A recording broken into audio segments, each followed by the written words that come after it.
Begin my remarks. She's going to speak and then we'll take some questions. She'll take questions and I'll take questions from you as well. First off, yesterday, First Lady Melania Trump and Second Lady Usha Vance traveled to Marine Corps Air Station New River and Camp Lejeune in North Carolina, where they spent the day meeting with students, educators, military families, and United States Marines. Both the First Lady and Second Lady were grateful for the warm welcome and remain deeply committed to supporting military families and the communities that serve our great nation. May God bless all of them. In economic news, the September jobs report showed the American economy remains strong, with 119,000 new jobs added, more than double expectations. These gains came after the summer passage of President Trump's historic tax cuts and multiple big trade deals with countries around the world. In particular, construction jobs surged by 19,000 in September, the largest monthly gain in a year. Nearly all of this solid monthly job growth came from the private sector and went to Americans rather than foreign-born workers, the opposite of what we saw under the previous administration. Inflation also remains under control, and wages are up by 3.8% over the year for American workers because of President Trump's pro-growth policies. In fact, real wages are on pace to increase roughly $1,200 for the average worker this year under President Trump. This is a complete reversal of the failed Biden era, when we saw inflation skyrocket to 9%, causing private sector workers to see their wages decline by approximately $3,000. We know that Americans are still hurting from the 4-decade high inflation caused by Joe Biden and the Democrats, but President Trump is making significant progress to fix this, and he will not stop working until he solves it. As the president recently stated, he is never satisfied. For example, President Trump's policies are working to make Americans' Thanksgiving more affordable this year, from their commute to the dinner table. Nearly 100 million Americans are expected to drive next week to spend time with loved ones for the holiday.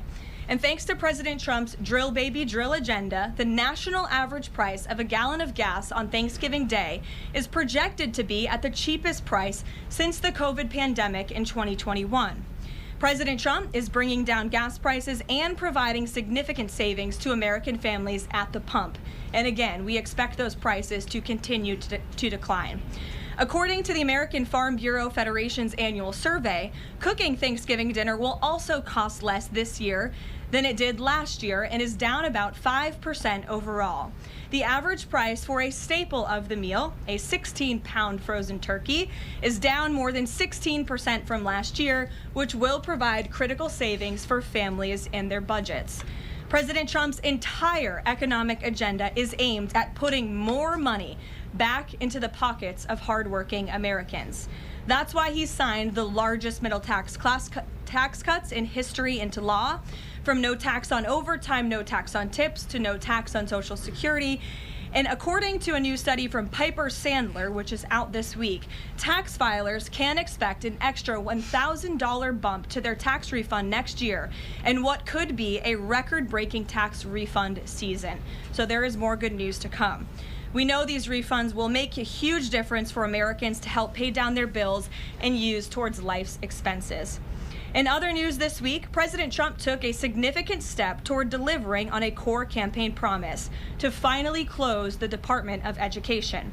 To shrink the bloated federal bureaucracy, the Department of Education just entered into new interagency agreements with 4 agencies: the Departments of Labor, Interior, Health and Human Services, and State. These agencies will now ensure the delivery of legally required programs while also refocusing them to better serve students. This common sense action brings the Trump administration much closer to finally returning education where it belongs, at the state and local level, not in Washington, D.C. The Democrats' reckless 43-day government shutdown did manage to do one valuable thing. It proved that America does not need a federal Department of Education. During the longest shutdown in history, the Department of Education furloughed 90% of its staff, and America's education system was not impacted whatsoever. Schools stayed fully open across the country. Students attended class and received normal in-person instruction, and our wonderful teachers received their paychecks uninterrupted. The Democrats' government shutdown made it painfully obvious that American families do not need the Department of Education. Since its creation in 1979 during the Carter administration, the Department of Ed has spent over $3 trillion taxpayer dollars without improving student achievement. Despite pure pupil spending having increased by more than 245% since the 1970s, math and reading scores are down in public schools. In fact, the most recent Nation's Report Card from 2024 showed that 13-year-olds' math scores are the lowest they've been in decades, and their reading scores are the lowest since testing began more than 30 years ago. It's clear that throwing more money at a broken system does not work, and that's why President Trump appointed the amazing leader behind me, our Secretary of Education, Linda McMahon, who is making these monumental changes at the direction of the president. We're very grateful to have you here today to talk about these changes and then take some questions. Hopefully folks in this room will have some questions on the very important topic of education. So please, Mrs. Secretary. Thank you. Thank you very much, Karoline. It's really a pleasure to be here with you today, and thank all of you for being here as well. My purpose here is to speak directly to the American families, not just you, but to the American families, about the work this administration is doing in education to reverse our national decline with a hard reset of our educational system. That reset was a top campaign promise from President Trump to send education back to the states and end Washington's micromanagement of education once and for all. This week, we took the most decisive steps thus far to make good on this promise to you. We have linked 6 groundbreaking partnerships with other federal agencies to delegate education department programs that are redundant with existing programs at Labor, State, Interior, and HHS. These interagency agreements to cut our own bureaucratic bloat are a key step in our efforts to shift educational authority from Washington, D.C. to your state education agency, your local superintendent, your local school board, entities that are accountable to you, and we encourage parents to always be involved. Cutting federal bureaucracy is never a popular move among D.C. insiders. A chorus of anti-Trump voices have come out of the woodwork to complain that we are defunding education, harming students, or acting without a plan. This could not be further from the truth. The majority of Americans across the country handed to President Trump the popular vote precisely because they have seen the brokenness of a top-down education system run by the federal government. They're painfully aware that only 3 out of 10 students can read proficiently at their grade level. They know that college students are collectively $1.7 trillion in debt, and less than half of college graduates get a job that actually uses the degree which they studied so hard to get. They see more teachers than ever before leaving the profession due to burnout, overregulation, and lack of autonomy in the classroom. Anti-Trump voices are stirring up fear that returning education to the states is a draconian action. When Americans hear that we are shutting down the department, but given no other details, 51% oppose it. But when those same Americans are informed of our plans to preserve important elements of our work in other federal agencies and to maintain the K-12 funding that is distributed to the states, that number flips to an even greater majority at 56%. And they support returning education to the states and breaking up the bureaucracy. That's because the Department of Education is a pass-through entity. It doesn't educate a single student. The money it sends to states for education can be sent directly without waste. The Democrats' government shutdown proved that without a doubt, and I'll reiterate what you said, that the Department of Education was not necessary during the shutdown. Now, this is what I've seen already on my 50-state tour that I've embarked on. Educators are innovating in their schools. States are customizing their budgets and standards, and post-secondary institutions are planning for the economy of the future. But we're not leading them. They are informing us. That's why our final mission as a department is to fully empower states to carry the torch of our educational renaissance. Education is local. It should be overseen locally by those who best know local needs. We're not ending federal support for education.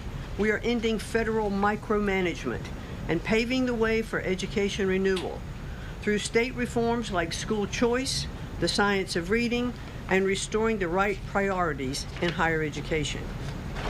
President Trump promised to send education back to the states, and we're keeping that promise. America's next generation will look back on the work we've carried out, thankful for an education system that prioritizes students over bureaucracy. Thank you. Well, thank you very much, Madam Secretary. And we'll take some questions for the Secretary if you have them. Elizabeth, why don't you start? Thank you for joining us. You announced the partnership to move some functions of the Education Department to other agencies. Are you talking to members of Congress about codifying this so that it lasts beyond the administration? Yes, we started our conversation, and thanks very much for asking that, because there have been some reports that Congress is in the dark on this. That's clearly not true. We've been talking to I've talked to dozens of members of Congress to explain to them exactly what we're doing, to bring them up to speed, and to say to them, look, when we have completed some of these transfers that are working incredibly well, then we will be looking to Congress to codify those, make them permanent. Brian. Thank you. Secretary McMahon, what is the update on the negotiations with Harvard? I know the President has publicly pointed to you as somebody who's worked on that. I think you've talked about that at length, but I'd like to understand where are things with those negotiations with Harvard this time? They're ongoing negotiations, and I feel very comfortable that we are getting close to having those negotiations finalized. It's been open door conversation all along. Deanna? Hello, Mrs. Secretary. The President recently posted about establishing a federal standard for AI. Do you know if the administration has a view on the use of AI for students in schools?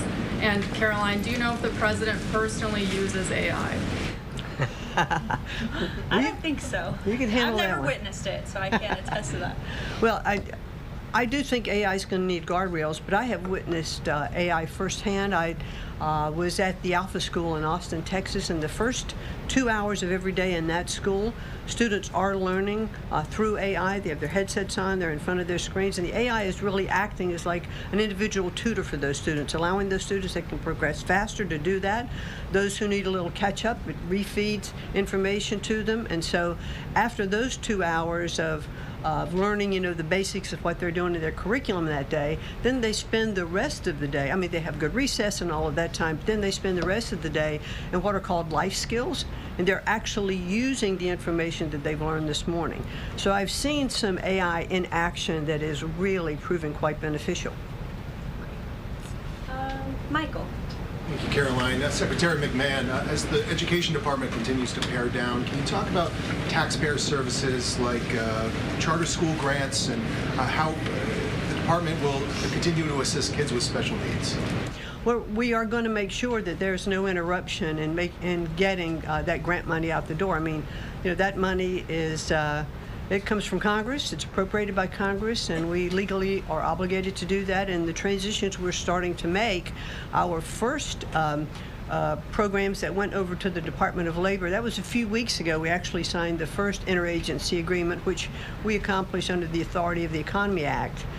We transferred grants for WIOA and for the Perkins Act. And the really good news is that the Department of Labor has a much more sophisticated system, technology system and grant fulfilling system than the Department of Education does. As a matter of fact, our executive manager that went over with that group over to Labor said he would compare what the labor system is to education's like held together by bubble gum that is not connected to any other part. So we were able to get those grants out the door more smoothly, and states have actually better access for those systems than they do at the Department of Education. So that's a real bonus. Take a couple more. Carrie, go ahead. As far as the diversity, equity, and inclusion new regulations that came out from the administrations, a lot of schools, whether high school or even higher education is concerned, some of them are defying these new administration policies, even apparently according to a new report. I'm sorry, I can't hear you. As far as there's been a new report from the administration saying that half of medical schools are defying the administration when it comes to DEI policies. What type of action will the administration take for these schools that are defying the new DEI policies? Well, certainly the President has been very clear, and the Department of Education has taken measures to make sure that as schools are developing, their policies, or if they have open DEI offices, they're closed, or DEI regulations and rules are stripped, from their programs, and so that will continue. Great. We'll take one more. Go ahead.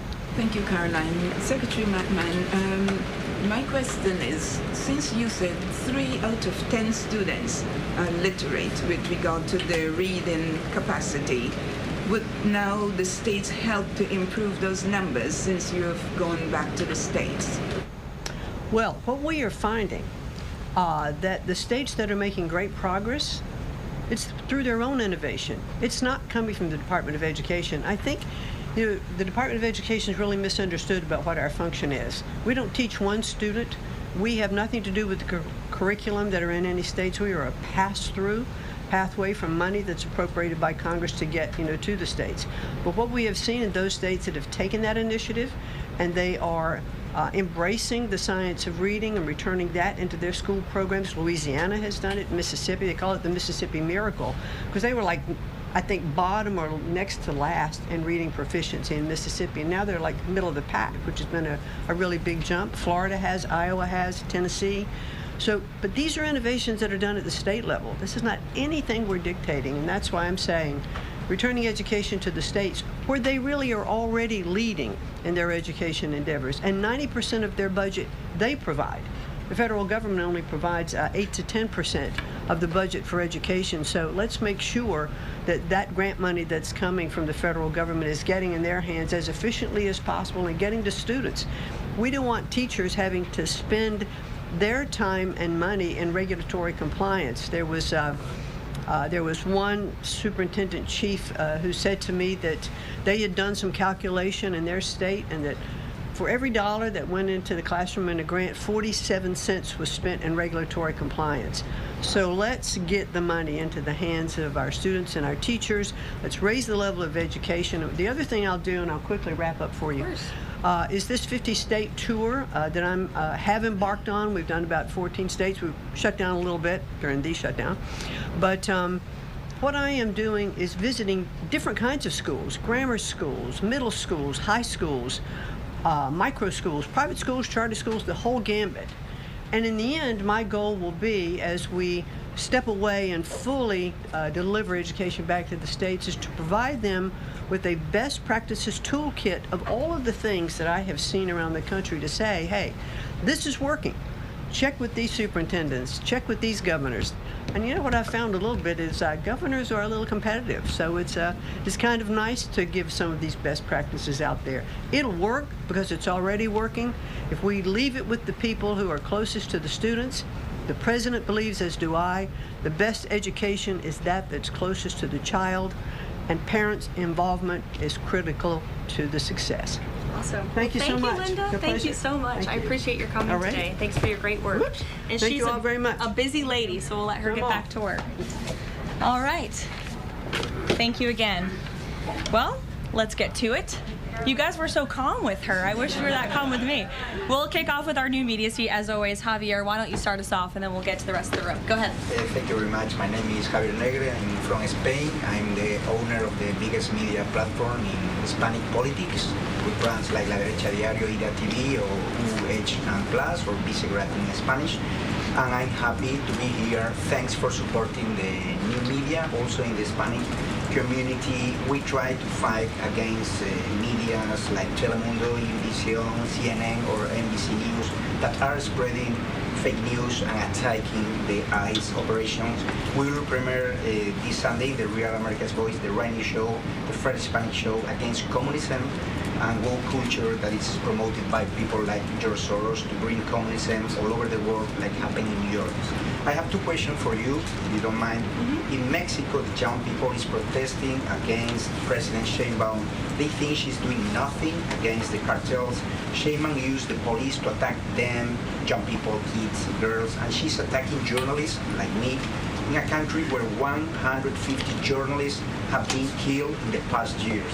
The USA legacy media is attacking President Trump for his comments about the fake news media, while they are not publishing anything about the murders of journalists in Mexico.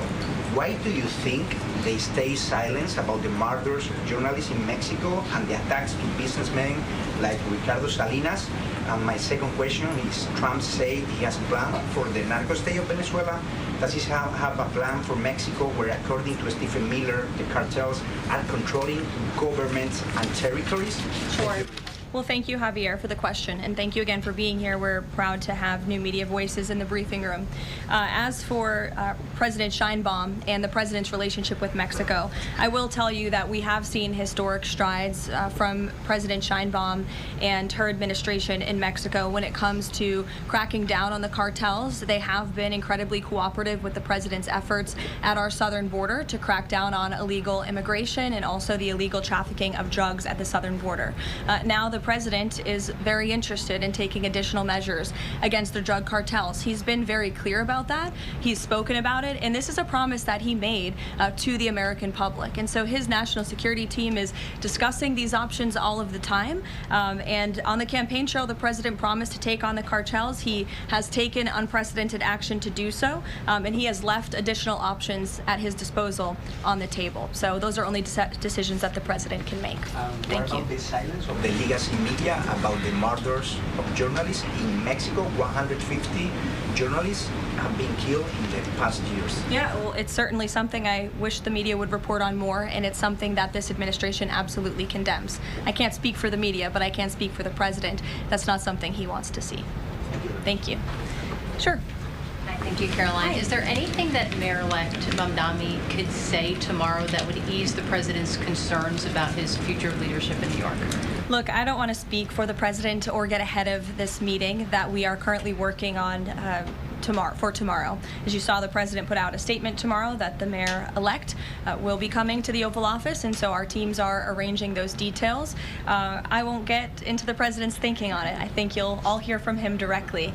I also think I will just add, it speaks volumes that tomorrow we have a communist coming to the White House because that's who the Democrat Party elected as the mayor of the largest city in the country. I think it's very telling, but I also think it speaks to the fact that President Trump is willing to meet with anyone and talk to anyone and to try to do what's right on behalf of the American people, whether they live in blue states or red states or blue cities, in a city that's becoming much more left than I think this president ever anticipated in his many years of living in New York himself. Nancy. Thanks, Caroline. This morning, President Trump accused 6 Democratic lawmakers of seditious behavior punishable by death. Just to be clear, does the president want to execute members of Congress? No. Let's be clear about what the president is responding to, because many in this room want to talk about the president's response, but not what brought the president to responding in this way. You have sitting members of the United States Congress who conspired together to orchestrate a video message to members of the United States military, to active duty service members, to members of the national security apparatus, encouraging them to defy the president's lawful orders. The sanctity of our military rests on the chain of command. And if that chain of command is broken, it can lead to people getting killed. It can lead to chaos. And that's what these members of Congress who swore an oath to abide by the Constitution are essentially encouraging. We have 1.3 active duty service members in this country. And if they hear this radical message from sitting members of Congress, that could inspire chaos, and it could incite violence, and it certainly could disrupt the chain of command. These 3 members of Congress, I will also add, knew exactly what they were doing. You look at Alyssa Slotkin. She's a former member of the CIA. Mark Kelly was a captain in the U.S. Navy. Maggie Goodlander was a naval officer, and notably, she is also the wife of Joe Biden's national security former advisor, Jake Sullivan. And so these members knew what they were doing. They were leading into their credentials as former members of our military, as veterans, as former members of the national security apparatus to signal to people serving under this commander-in-chief, Donald Trump, that you can defy him and you can betray your oath of office. That is a very, very dangerous message, and it perhaps is punishable by law. I'm not a lawyer. I'll leave that to the Department of Justice and the Department of War to decide. But the president has Chris, frequently, but Caroline, can I just follow up? The president and the vice president, for that matter, have accused the other side of encouraging political violence. Isn't that exactly what the president is doing when he says that members of Congress should be killed? Why aren't you talking about what these members of Congress are doing to encourage and incite violence? They are literally saying to 1.3 million active duty service members not to defy the chain of command, not to follow lawful orders. Actually, Every single you can refuse an illegal order, which But is they're suggesting, Nancy, that the president has given illegal orders, which he has not. Every single order that is given to this United States military by this commander-in-chief and through this chain of command, through the Secretary of War, is lawful. And the courts have proven that. This administration has an unparalleled record at the Supreme Court because we are following the laws. We don't defy court orders. We do things by the books. And to suggest and encourage that active duty service members defy the chain of command is a very dangerous thing for sitting members of Congress to do. And they should be held accountable. And that's what the president wants to see. Phil. Thank you. Ambassador Mike Huckabee had a meeting with Jonathan Pollard, a former U.S. citizen who was convicted and spent 3 decades in jail for selling state secrets to Israel. Did the White House know that that meeting was going to happen? Does the administration condone it? The White House was not aware of that meeting, but the president stands by our ambassador, Mike Huckabee, and all that he's doing for the United States and Israel. You said that the president was going to do what was right for U.S. citizens, regardless of whether they lived in blue or red states. I'm curious if there's any chance in tomorrow's meeting with Mayor-elect Mamdani that he will be able to convince the president to abandon that promise to cut off federal funding to New York City. Look, Phil, we'll see how the meeting goes tomorrow, and I'll let the president speak for himself. Natalie. Thank you, Caroline.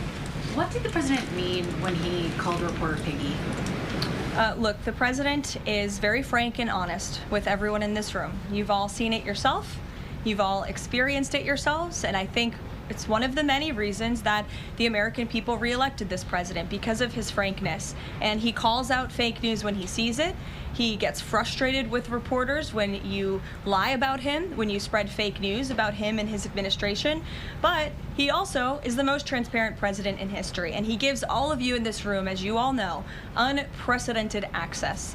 You are in the Oval Office almost every day asking the president questions. And so I think the president being frank and open and honest to your faces rather than hiding behind your backs is frankly a lot more respectful than what you saw in the last administration, where you had a president who lied to your face and then didn't speak to you for weeks and hid upstairs and didn't take your questions. So I think everyone in this room should appreciate the frankness and the openness that you get from President Trump on a near daily basis. And Go ahead. As a follow-up, Yes. The Washington Post just reported that the Coast Guard has. I'm calling on Bloomberg. Go ahead. Caroline, thank you. 2 questions for you. The New York Times is reporting that the administration is now sending a U.S. official to the G20. They are sending Mark Dillard. Can you confirm if that is true, and then also explain the shift in? I'd be happy to explain, because there is not a shift. The United States is not participating in official talks at the G20 in South Africa. I saw the South African president running his mouth a little bit against the United States and the president of the United States earlier today, and that language is not appreciated by the president or his team. The ambassador or the representative of the embassy in South Africa is simply there to recognize that the United States will be the host of the G20. They are receiving that send-off at the end of the event. They are not there to participate in official talks, despite what the South African president is falsely claiming. On Ukraine, there have been reports that President Zelensky said, he's looking to look at the plan. That there's been reports about the Trump administration proposing a plan. Can you just give an update on where Russia-Ukraine stands, and does the president plan to speak with Zelensky anytime soon, or when can you expect that? So I'm happy to provide an update. I've seen quite a bit of reporting on the latest with Russia-Ukraine, so let me clarify and give you guys the truth on where it currently stands. President Trump has made it very clear since day one and even on the campaign trail, that he wants to see this war come to an end. He's grown increasingly frustrated with both sides of this war, Russia and Ukraine alike, for their refusal to commit to a peace agreement. But nevertheless, the president and his national security team are steadfast in seeing this war come to an end, to end the killing and deliver on the president's promise. Special Envoy Witkoff, that Marco Rubio have been working on a plan quietly for about the last month. They've been engaging with both sides, Russia and Ukraine, equally to understand what these countries would commit to in order to see a lasting and durable peace. That's how you get to a peace negotiation, right? That's how it worked with Israel, with respect to Israel and Gaza and all of the Arab countries in the Middle East. That's how we accomplished that historic agreement, which the UN, by the way, voted to commit to and accept this week, which was a huge monumental moment. So they have been engaged with both sides, and these talks are continuing. As always, I'm not going to litigate the details of this plan as it's ongoing and it's in flux, but the president supports this plan. It's a good plan for both Russia and Ukraine, and we believe that it should be acceptable to both sides, and we're working very hard to get it done. And I'll also add, I know Secretary Driscoll did meet with President Zelensky today. We spoke with him. He was very optimistic following that meeting. And so, again, we are having good conversations with both sides with respect to ending this war. Karoline? Sure.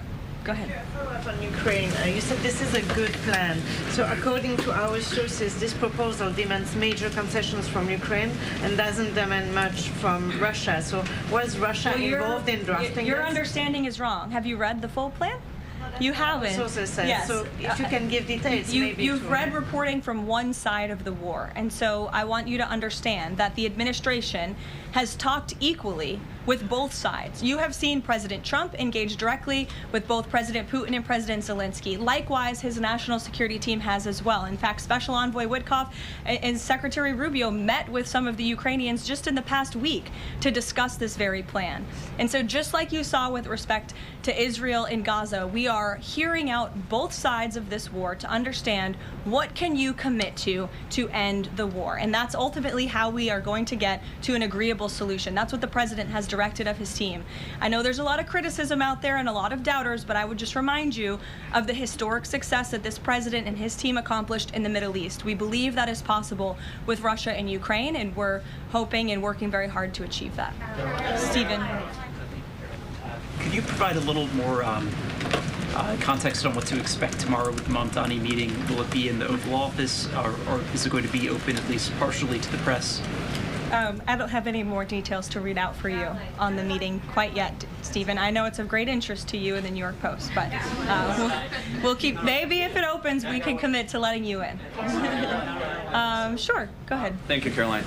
It came up yesterday during a confirmation hearing for the president's pick to lead the CFTC that the CFTC currently has 0 Democrat commissioners, whereas usually it's had 2 or more. Does the president plan to appoint Democrats to financial regulators like the CFTC and SEC, or does the president feel that there shouldn't be Democrat leadership at those agencies, consistent with the administration's move earlier this year to remove Democrats from the FTC and other agencies? I'm going to be completely honest. I haven't spoken to the president about the CFTC in quite some time, but I'm happy to check in with our presidential personnel office and see if there's any updates that we can provide you there. Sure. Thank you, Caroline. Last week on Fox News, President Trump said that we've had a lot of problems with the French. How would you describe the current relationship between France and the U.S.? Look, the relationship remains very strong. President Trump speaks quite frequently with Emmanuel Macron. I think they have a good working relationship, but the president is not shy to point out when he has disagreements with world leaders as well, and he's done that with respect to Mr. Macron as well. Deanna, go ahead. Karoline, there are reports that Qatar is acting as a mediator in the Ukraine peace process. Can you confirm that, and why did the president choose that country? I'm not going to get into further details other than what I previously shared, which I think was quite a bit of information. Brian? Thank you, Caroline. 2 questions. We were talking about 4 earlier in this briefing about the president's orders. You were going back and forth about what the ad said and what it didn't say. My first question is... The ad? The advertisement that the Senate Democrats were featured in. So my first question is... no matter what the order is, it could be to any administration official, military or otherwise, no matter if legal experts might think it's illegal. Does the president expect those cabinet members, administrative officials to go ahead with those orders regardless of any outside thinking or experts? The president expects his cabinet officials and the administration to follow the law and to demand accountability and hold people accountable for their dangerous rhetoric. And I would just add that if this were Republican members of Congress who were encouraging members of the military and members of our United States government to defy orders from the president and from the chain of command, this entire room would be up in arms. But instead, it is the other way around, and I think that's quite telling. I'm going to let you all go because the president, excuse me, I appreciate the encouragement this afternoon, but President Trump is about to meet in minutes with Israeli hostages who this administration freed, and so I'm going to go up to that meeting, and you will hear more about that later. Thank you.